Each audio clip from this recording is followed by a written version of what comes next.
I'm Carla Renata, the Curvy Film Critic. You know what? That's okay. Everybody does it. Everybody does it. You did that on purpose, though. You know you did that on purpose. No, to break the ice and make people smile. So listen, Todd, I'm a huge fan of your work between Carol and Colette and Far From Home or Far From Heaven, not home, Far From Heaven.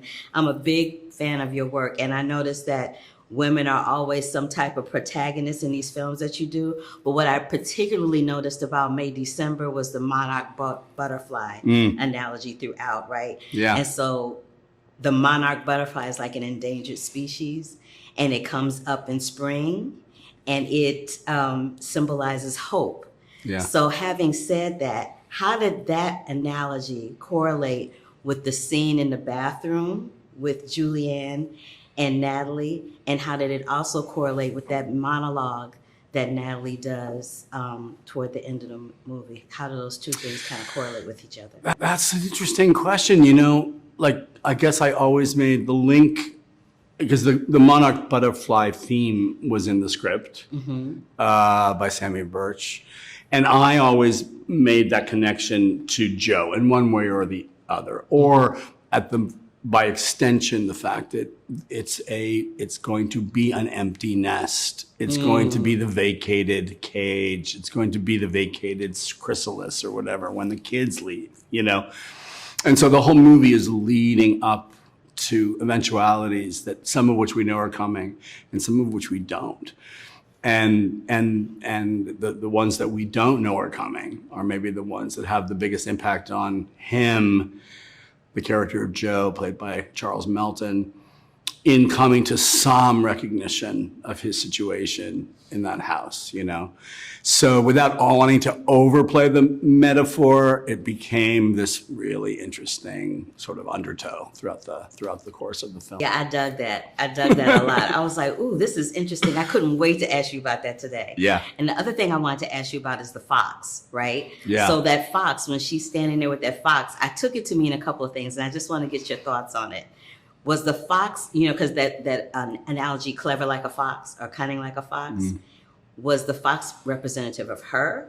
Was the fox representative of Elizabeth? Was the fox representative of Joe? Like, I don't know. What do you think? In the script, it's described as a rabid fox.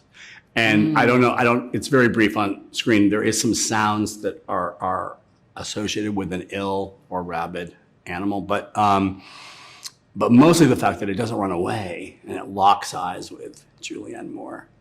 And the predatory questions about her as a woman, of course, circulate this film.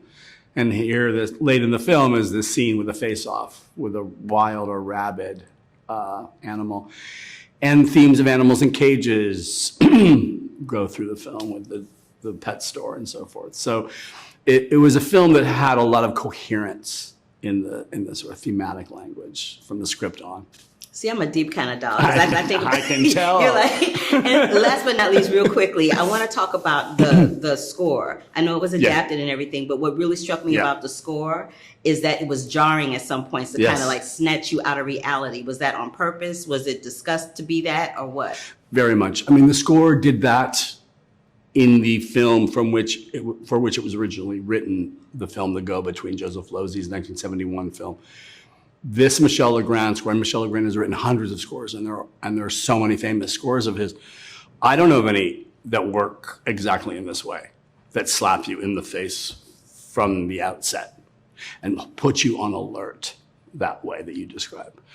And I found that to be so fascinating, and it was fascinating within the context of The Go-Between, but I really felt like it would also make you know that something was coming in our story in May, December.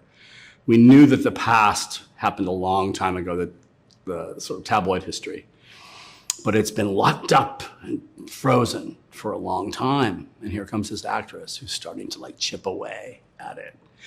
So that music I just wanted to put in the hands of the audience and have them feel like, exactly what you're wondering, we're wondering too. Well, you had me in the palm of your hands with this film. I was riveted and I was all in full throttle. That's Thank you cool. so much Thank you, Carl. for giving me a slice of your time today. I appreciate it. Thank you so much. All right. Thank you. Great to meet you.